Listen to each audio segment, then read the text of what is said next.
Indian coast guard के एक जहाज पर लिखा है ICGS रानी अब्बक्का। आपने कभी नाम नहीं सुना होगा दोस्तों।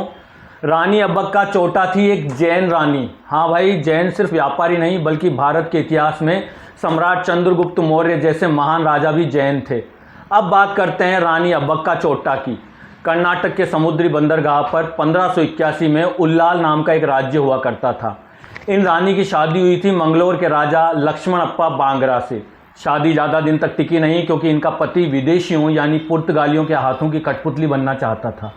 पुर्तगाली उल्लाल को जीतना चाहते थे क्योंकि यहाँ से उन्हें मिलता काला सोना यानी काली मिर्च, जिसकी यूरोप में बहुत ज़्यादा डिमांड थी और वो भी सोने के भाव के बराबर। जब पुर्तगाली रानी के राज्य को जीत नहीं पा रहे थे तो उसके पति को उन्होंने अपनी तरफ मिला लिया। अब्बक्का के पति ने पुर्तगालियों को उल्लाल के किलों की सारी गुप्त जानकारी दे दी। 1581 में पुर्तगालियों की सेना के 50 बड़े जहाज, जिनमें 80,000 से ज़्यादा पुर्तगाली फौज थी, उन्होंने उल्लाल के बंदरगाह तक पहुंचने की कोशिश की।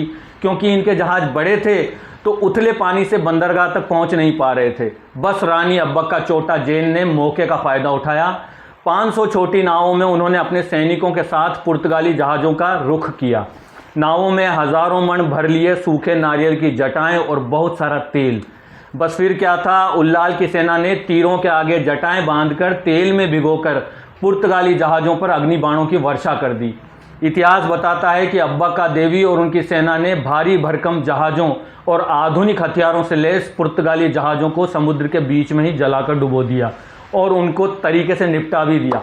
1581 का यह युद्ध इतिहास का सबसे भीषण युद्ध था। आज भी दक्षिण भारत में रानी अब्बक्का देवी को देवी के रूप में पूजा जाता है। एक महान रानी जिसने न सिर्फ दुश्मनों से लड़ाई लड़ी बल्कि अपने पति के विश्वासघात को भी झेला था।